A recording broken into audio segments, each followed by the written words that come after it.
right, everybody. Looks like 6 o'clock. Welcome to another Cruising Fleet presentation. My name is Bill Perkins, your cruise fleet captain. Tonight's speaker will be introduced by our Deputy Cruise Fleet Captain, Brad Brown. And Brad, without further ado, I'll let you take it over from here. Sure, thanks, Bill. We are lucky to have Ann Kinner with us this evening.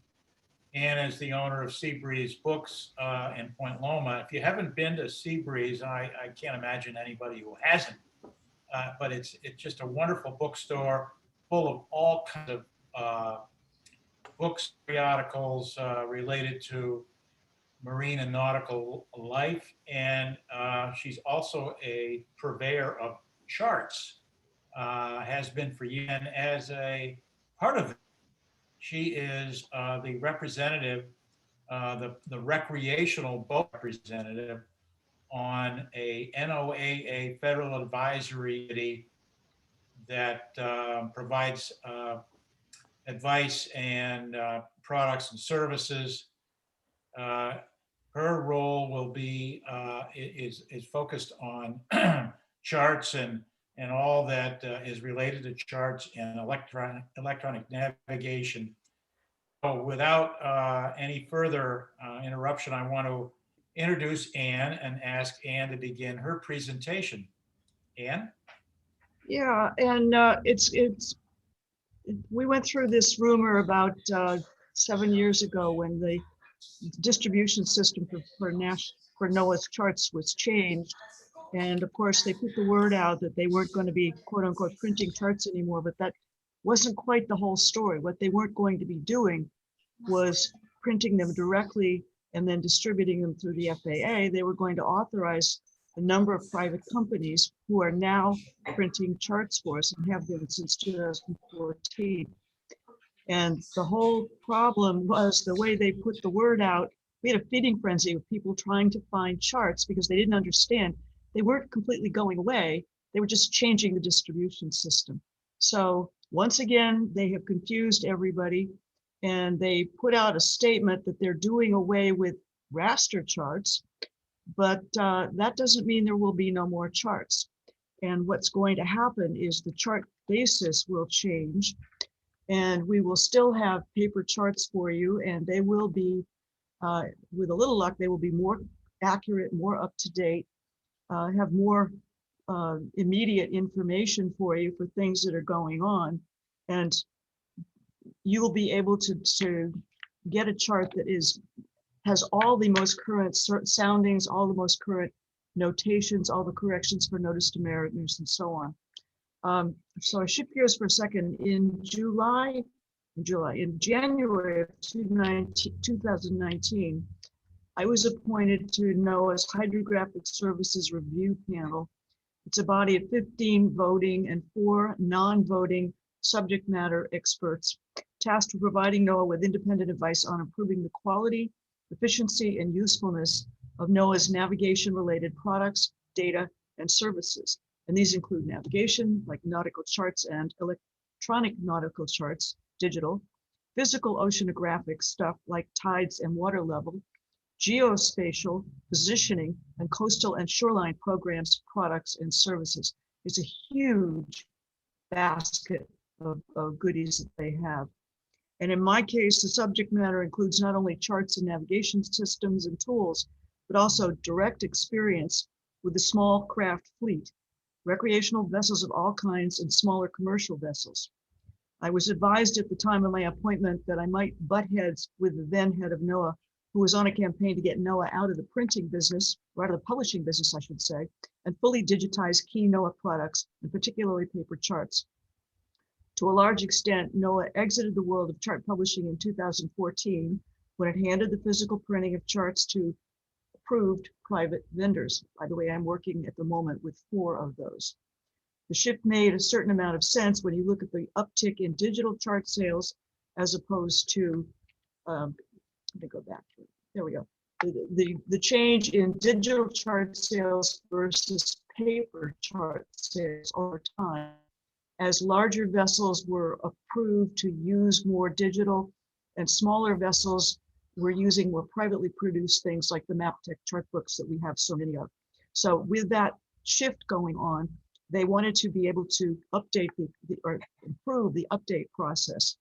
And just as background, yeah, and you can find out more about this on the NOAA site. And by the way, I have given Brad a doc with links where you can go through to get all of these things directly, so you don't have to take notes, because they'll be all there for you. And if you ever have questions, you can always come and ask me in the store.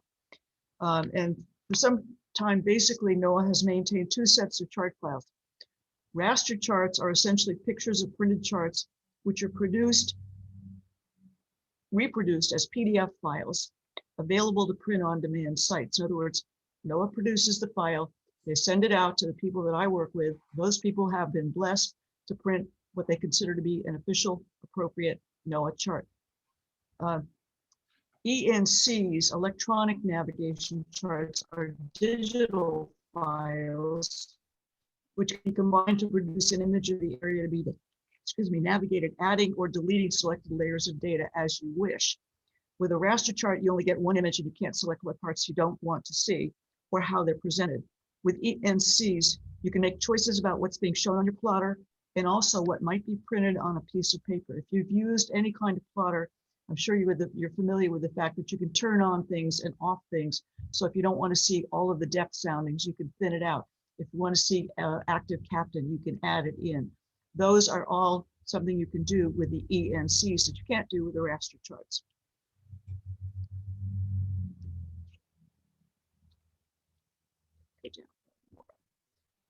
This, and then again, this is one of the sites where you can find a lot of information about this whole process.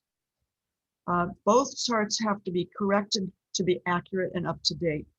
The chart correction is a tedious process. NOAA wants to reduce the duplicative workload and therefore announced in November of 2019 that it was going to sunset all raster charts by 2025.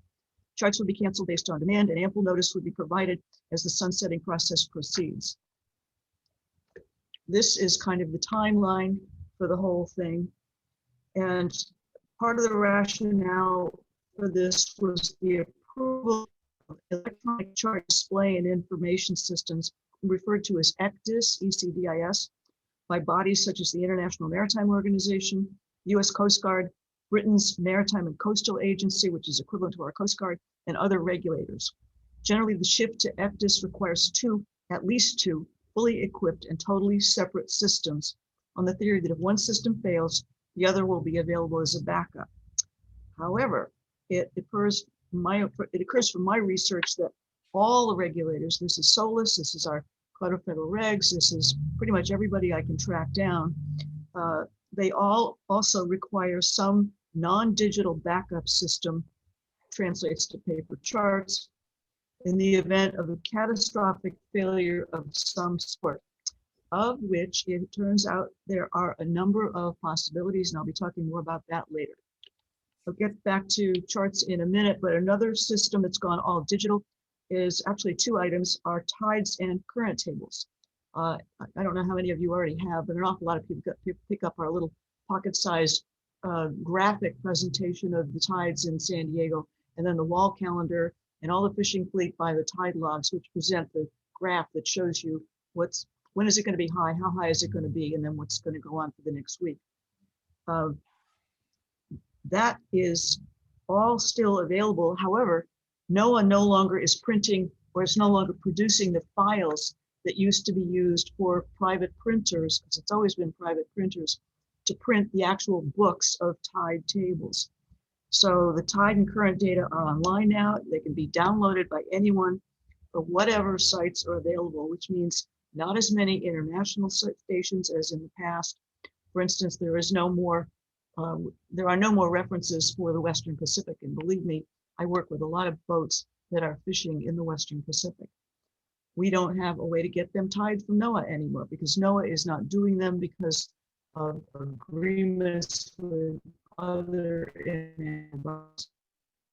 I have a handout that explains the change, as well as giving the links to the tide and current prediction sites. And by the way, Canada's done the same thing. And to keep in mind, as you plan for your San Juan Islands fleet cruise, you're going to need to be able to get Canadian tides because and the currents up there. And I don't know if you're going to be able to go to the Gulf Islands yet. Last I talked to Canadian Hydro, they were still closed. But on the chance that you might be looking at cruising in British Columbia in the next year or two, understand that you're going to have to get the tides online because they won't be printed in the books that they used to be. One good thing is that now, after you found the station that you want, you can click on it and you can get a direct connection to the graphic information. This is tides, this is currents, and you can also get what used to be printed tide books. And the nice thing is they have taken out one step. And instead of having to do the way we used to teach it was first you go to table 2, you find your location. Then you go to table 1 to find your reference station. Then you go to table 3 to figure out where you are in the range of tide. And you do the calculation and you end up knowing how deep it's going to be in Glorieta Bay at whatever time you want to drop the hook. Those have all been eliminated. However, there are not that many there are not that many stations.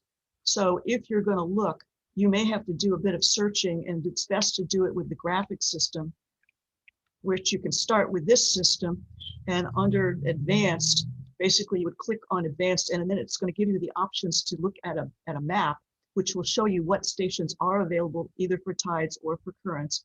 You click then on a little balloon, and in San Diego Bay, I believe there are 17 of them, and that will tell you exactly what's going on in San Diego Bay.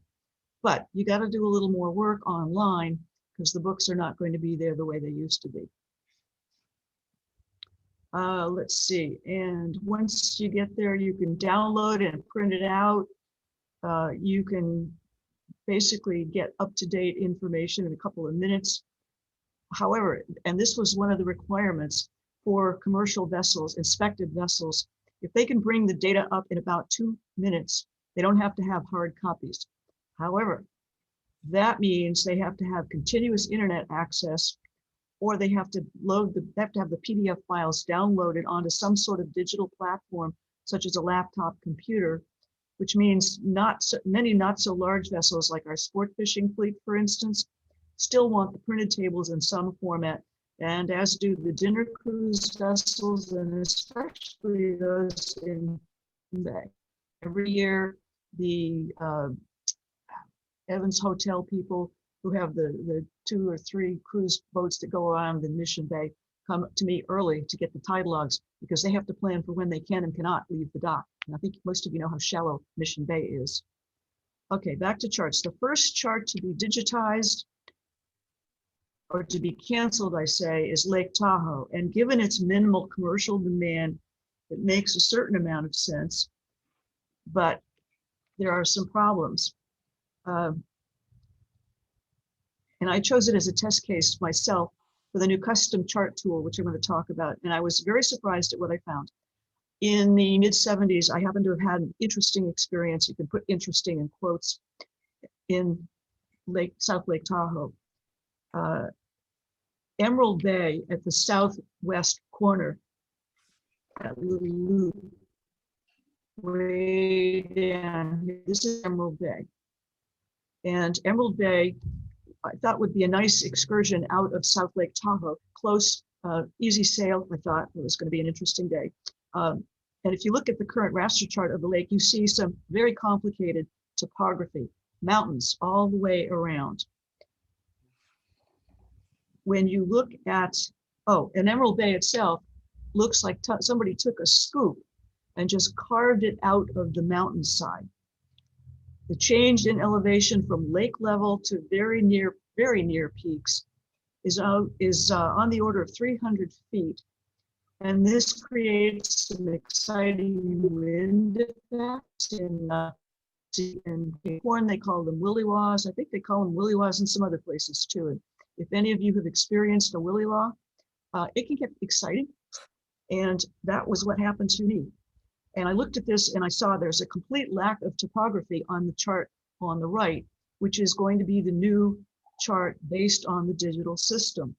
By the way, the same is true for Point Loma in the entrance to San Diego Bay. And the point averages about 315 feet.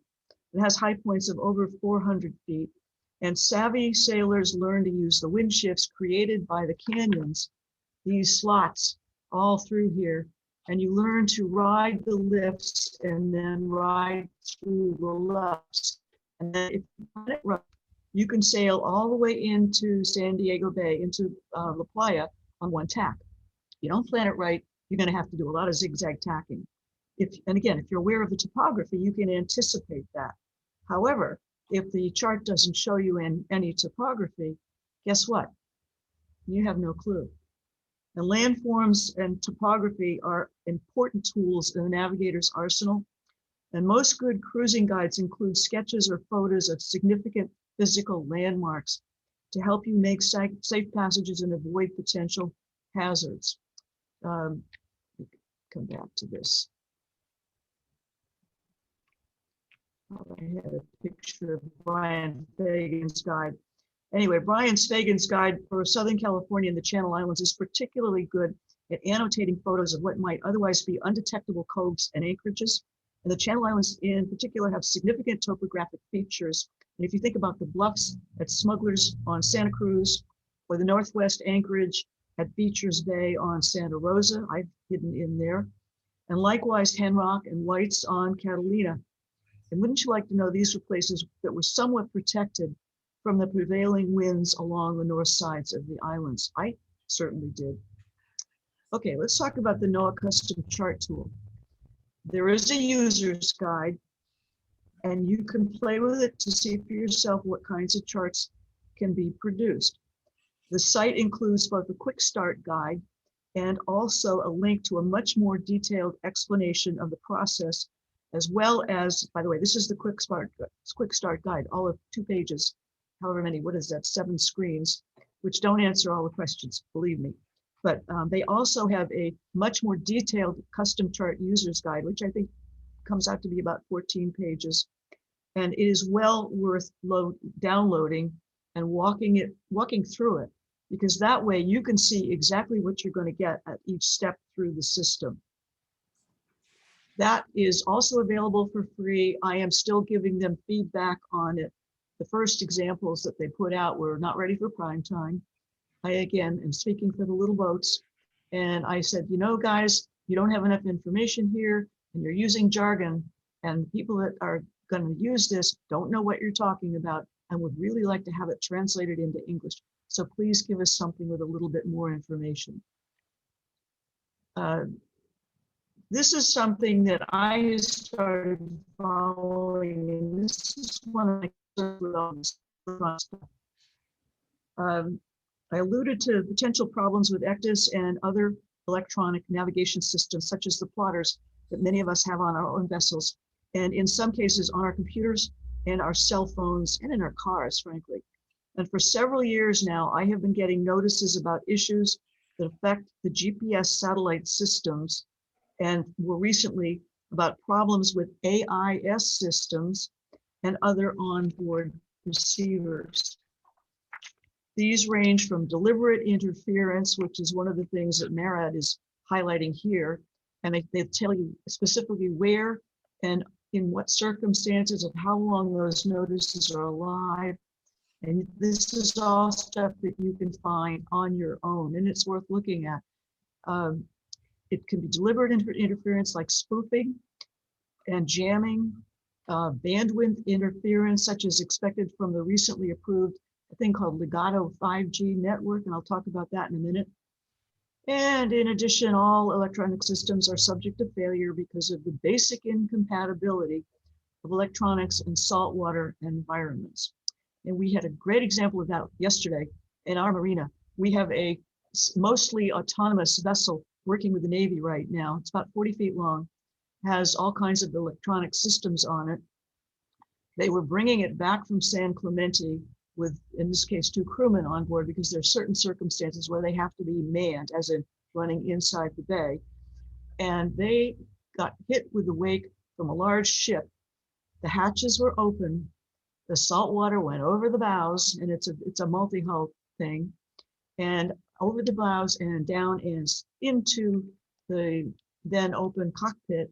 And this morning, they were doing what they could to try and clean this salt out of the electronic systems. Anybody else have an experience like that besides me? Because it does happen, unfortunately. Saltwater and electronics don't play nicely together. And also the other issues, and I've seen these myself, we've even done it. Operator inexperience, you don't know which button to push, and you push the button, and what you've got now is the camera in the engine room, which is not useful if you're trying to figure out how deep the water is when you put your hook down. And then you can't figure out how to get back from the camera to the split screen because the manual is 280 pages long. That's one issue. And then there are this just plain errors, as in you didn't put in the right lat long, you didn't put in or look far enough into the zoomed in screen to figure out what you're looking at. This was another GPS notice. There's a thing called Maritime Commons that I get regularly. And Coast Guard put out several notices about specific interference through this newsletter, and it's available by subscription for free. I recommend if you're active out there, you take a look at it because there's a lot of stuff that flows over into this small boat fleet. And the Department of Transportation maintains a site with active and past advisories about GPS hacks and interference. And that's what I've given to Brad. It's a list of these and other online resources, as well as NOAA's sites. And I suggest you get familiar with the information that they provide. It may be something that prevents you from getting into a in its February and March issue of the Boat US magazine. This is a big one, and we need to be thinking about this on a lot of accounts. Boat US had an extensive article about a significant problem that's going to be created by the FCC's approval of the development of a 5G network by a company called Legato Networks. 10 years ago, they were called Light Squared. They were shut down 10 years ago. They went bankrupt. They came back. And they now have been approved by the FCC. And this despite objections from NOAA, the Department of Defense, Commerce, Interior, Transportation, Homeland Security, and the FAA. So all of those federal agencies said, whoa, and FCC said, we're going to do it anyway. That's a big problem because that network has the potential to severely degrade the GPS signal. And if you think for a moment about all of the things that you have and use and in some way rely on GPS, let's see, my phone tells me where I am at any given time and how far I have walked when I walk. I don't have GPS in my car. I happen to have a 2003 Saturn I'm going to keep because it has no electronic systems. But too many of our cars, too many of our other land-based navigation systems are all dependent on that GPS. So are aircraft, so are drones, so are all of these unmanned vessels that are going to be running around. And I have decided I will never have a self-driving car. And I shudder to think about aircraft not having accurate position information in their navigation systems, because this will affect all of them. The FAA was involved in the opposition, and unfortunately, FCC didn't listen. I don't know who to tell you to write, but this I see as a significant problem going forward. So what's the problem, or what's the solution? How about paper charts? They have been around for a long time. And by the way, a good set of navigation tools, we'll get back to that in a second, but a good set of navigation tools, dividers, a rolling plotter or a parallel rule, protractor, triangle, a pair of binoculars, and a handheld compass, by the way, and to supplement the new version of NOAA charts and solve the topography problem, cruising guides with really good graphics. Chart books are a great way to go on a small boat. This one is 17 by 22. It's going to give you everything from Point Arena all the way up to the Canadian border. And it's a good, efficient way to do your charts for the San Juan Islands. Basic chart tools and good cruising guides. This is a book that was put out, oh, maybe 2 years ago by the young couple who've done 2 really wonderful cruising guides for the Baja and Sea of Cortez. And those are my favorite tools. And then if you haven't ever taken a class, coastal navigation isn't rocket science. It's been practiced for centuries and it works without batteries. And I highly recommend you take a class if you haven't and really learn how to put all of these things together. It's nice, but what are you going to do when you can't push the button? That can be a problem. Coast Guard Auxiliary Power Squadron, number of places where you can get some pretty good courses, which will likely be available again once we get beyond the current social distance mandate, which I hope is soon, please. Good self-study books, that's what the one at the top is. It's a course written by a man named David Birch, who does navigation classes out of Seattle and has written a number of very good textbook quality things about weather, about navigation, both celestial and coastal piloting. And then How to Read a Nautical Chart by Nigel Coulter has all of chart number 1 in it, which is all of the strange and wonderful little symbols on the chart. So it'll tell you which little chicken feet are kelp and what the rock wrecks and obstruction sections includes. And that's the one that I always recommend people starting with. Also good self-study books and Capt and Chapman's. And you probably have a lot of these already on hand. I have taught 8-hour classes, 8-week classes, and even a 15-week class we used to teach for the Coast Guard Auxiliary, which goes into a lot more and much more esoteric detail and skill than most people need in order to plan a passage and have a good trip. Whatever it is, practice it, learn what it's going to take, and that way you can figure out how to make it safely on a paper chart from Anacortes to Friday Harbor and Sydney and to beyond or wherever. And never fear, we will continue to provide paper charts based on official NOAA cartography. We are working with a number of their print-on-demand partners. We have another conference call on Thursday morning to talk about the transition process. And there are currently 38 approved print-on-demand partners. As I said, I work with 4 of them right now. I have talked to several others to find out what they plan to do going forward and following them through the changes in this sunsetting process, because NOAA's going to do it. We can't stop them. The only thing we can do is give them feedback about what we need going forward. And that's what I encourage people to do. In the recent webinar, the question was raised about how regions of charts would be defined in the future, since we won't have quite the same numbering system as we do now. Pretty much everybody is familiar with chart 18773, which is San Diego Bay. 18174 gets you from San Diego out to the middle of Santa Rosa Island. If you're going to go further and do all of the Channel Islands, 18720. Those numbers are in a logical sequence along the coast, all around the continent. And I can put it together for you very easily by just walking through the basic numbers. And I can take you from here to Puget Sound, basically in 11 charts at the same scale as the 18740, plus a handful of harbor charts if you need to go into some of the smaller harbors.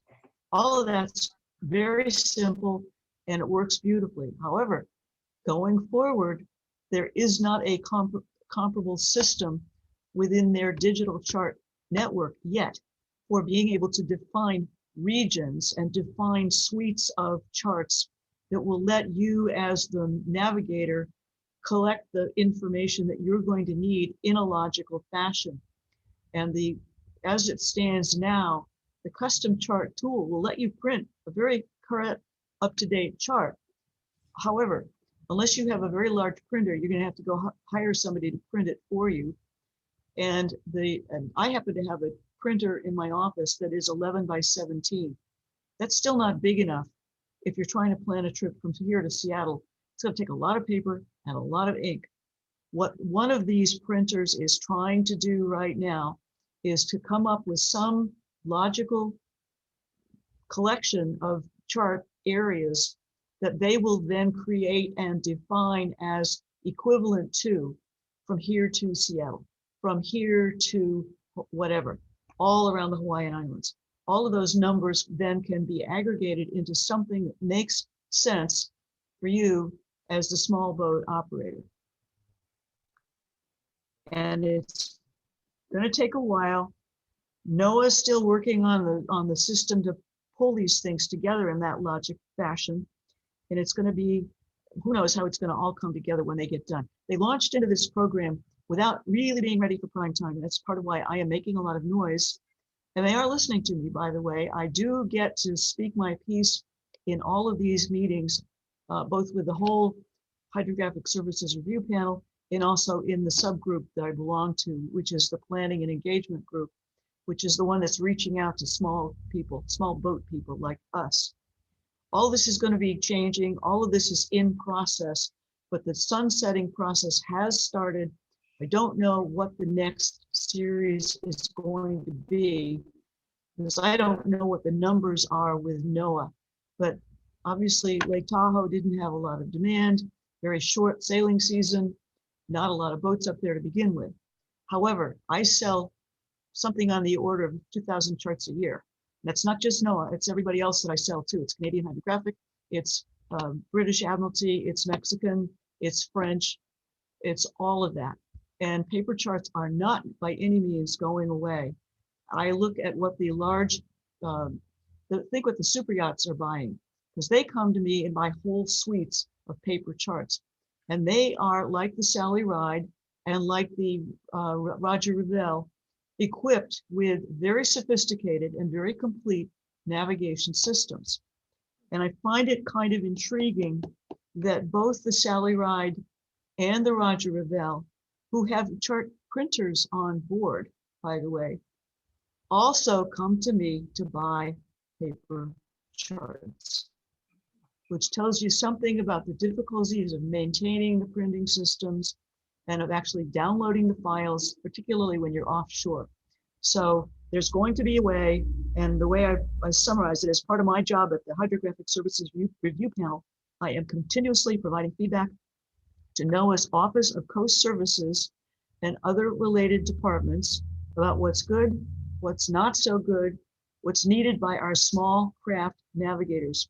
And if you let me know your questions and concerns, I can pass them along to the folks behind the process. And believe me, they need to be hearing from the small boat fleet. Whoops, let's go back. Anyway, can I answer any questions for you? I've overwhelmed everybody. Well, you suitably got me worried about 5G. I've heard that before, and in hearing it from you, it's going to be a mess. Like you say, I'm glad I'm not an airplane pilot, depending on my GPS. Yeah, no, and aircraft are just as vulnerable as cars are. I'll never have a self-driving car. I'm a little spooked right now at the fact that they can follow me around when I'm walking because it's on my phone somehow. But I also know from some of the reports that I've seen in the last couple of years that the spoofing and jamming is very real. A friend of mine is head of the Marine Exchange in Long Beach. It's not like our Marine Exchange is a retail store. That's the traffic cops for large shipping in and out of Long Beach. And they work, they work closely with the same equivalent person in the LA Harbor. They work very much together. They have had a problem for the last several years of, they're using something called a portable pilot unit, which is a computer that the pilots take with them when they go aboard these large ships. And it gives them real-time information about where they are, what the conditions are, that they're concerned about under keel clearance and air gap as they go under the bridges, among other things. They're also concerned about precision navigation and putting 800 feet worth of cargo against a dock, against a quay wall. And the truckers are coming in and they're waiting to get their loads. Most of those trucks are being tracked by their companies. Their trackers are basically GPS units sending a signal to mother. The truckers don't like being tracked. The truckers are buying jammers And you can find these things online. You can find them in all kinds of interesting places. They are legal. Don't know why, but they are. And the truckers are buying jammers, and they are jamming their tractors when they pull in or when they're stopped somewhere they shouldn't be. Unfortunately, they jam everything within range. The classic situation happened about, I think it was 4 or 5 years ago. There was a situation near an airport in New Jersey, and I don't remember now specifically which one, where every Thursday afternoon at a specific time, their GPS system went down or it wasn't working properly, which was a problem trying to land aircraft. They finally narrowed it down. They figured out what time. They started looking for some way to find it in real time and track it down, and they did. They tracked it down to a trucker who was, shall we say, going offline at mid-afternoon on a Thursday afternoon to go see his girlfriend, and he didn't want to be found out. That was then, and this is still going on now. And for whatever reason they're jamming these things, it creates a real problem for that pilot trying to bring 800 feet of cargo containers into port. Wow. And oh yeah, oh no, this is very real. This is very real. Well, we have a Tesla, but luckily we keep an extra bag pack, so if we end up in the wrong city or something, we've got a way to stay. Yeah, no, and the whole thing is, it's like, okay, this is very nice and it's very interesting and they're very enamored of the tools and the toys, but hey, I want to make it home safely. And that MARAD advisory that I pulled up, and you'll have a link to that, was a couple of years ago. They came out with an advisory that related specifically to the Eastern Mediterranean. I printed it out and I have a handout to give to people that shows that the screen on the vessel's GPS gave a position of X and Y, and that position X and Y translated to a specific place, basically almost in port. The ship was 25 miles further west. That's not good. And if you look at the Eastern Med, we have all kinds of bad actors over there. And the same thing is going on in the Western Pacific. And you can think of some of the bad actors that we have over there. And so MARAD puts this warning out regularly, and they survey to find out where is it being interfered with, what has happened, have there been any casualties. Something to be aware of, and something to make other people aware of too. And again, it's nice to know that it's in my phone and it tells me how far I've walked when I walk La Playa Trail. However, I don't know that I like it tracking me around, and I would be very concerned if that was something in my car and it sent me the wrong way and I'm trying to get someplace and all of a sudden I'm being directed who knows where and don't know quite how to get back because, gee, I don't have a paper map on board. I always carry paper maps. I've been doing that forever. They're in the pocket doors of my car. I have San Diego County, I have San Diego City. I have one for LA County, Southern Orange County, and so on, because the odd occasion that I have to go there, I don't always know where they're going. And yeah, my phone will tell me, but I'd rather look at it on a map first and then figure it out. And Same thing on the boat. We've got the Ray Marine system. Yeah. And just so we know, can you tell us the location of your bookstore? I'm sorry, say again? Can you tell us the physical location of your bookstore? Oh, 1254 Scott Street, corner of Scott and Carlton. Yeah. If you know where Miguel's is, we're 1 block away. All right, so you don't need a And we are here, we're running. don't need a Sorry, chart, again? but I want everyone to know where you are located so they can get a hold of all the information that you provide. Any other questions for Ann? What's the name of the store? Seabreeze, see up at the top of my screen. I don't know if you've Oh, yeah. got my screen up or not. It's a great place. These books and charts, and down at the bottom is an email address that you can get to. We don't do e-commerce anymore. That just wasn't working for us. People don't buy charts that way. But you can send us an inquiry. You can contact us by email. We will get back to you. And I am also putting up a blog post now that will give you some other information as I find it about things that are going on in the maritime world. New cruising guides, changes in the chart world, recommended, in fact, that was one of the things I thought about a while ago, was a list of recommended books, whether it's for cruising someplace or for maintaining your boat. I can give you all of those kinds of things. And we do have, I call them cheat sheets, for the most common cruise routes, here to Panama, here to cruise for a year in Mexico, here to British Columbia, here to the French South Pacific and on to Fiji, and then from Panama to Florida. Those are the ones that we seem to get the most interest in. So we have made it easy. I can hand you the list. You can look through it. My list is conservative. I put everything on it that I think will be useful. You don't have to buy everything. And I did the dollar cost on one of them, and I think it was from here to Panama. If you bought everything on the list, and there is redundancy, it would be something around $800, including sales tax. If you look at the overall cost of a trip from here to Panama, that really isn't much. And it's complete.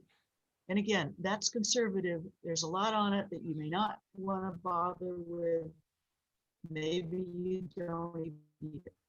But I like to make it easy for you, and I want you to understand what is available. So Anyway, Dan, thank you so much for the wonderful presentation, all kinds of information.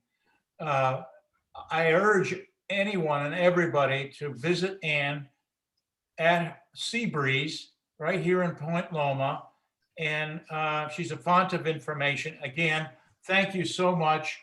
And I think we're going to close it out here tonight. Bill, any thoughts? Oh, thank you, Captain Ann. We appreciate it. And everybody who has joined us. We have a long list of people on the Zoom meeting here. So everybody, thank you. Ann, thank you so much. no, I'm happy to do it. And I'm happy to talk to anybody who needs to know about this. And frankly, that's anybody on a small boat these days. I'm serious. I am here to speak for you to NOAA. I didn't know. Very much, Ann. Yeah, and I didn't know how I got into that, but it's a good place for me, and they're listening to me. So give me your feedback. I'll pass it along. Thank you, and goodbye, everyone. Thank Thank you, all. everyone. Thank you, everyone. Appreciate it. Thank you for coordinating.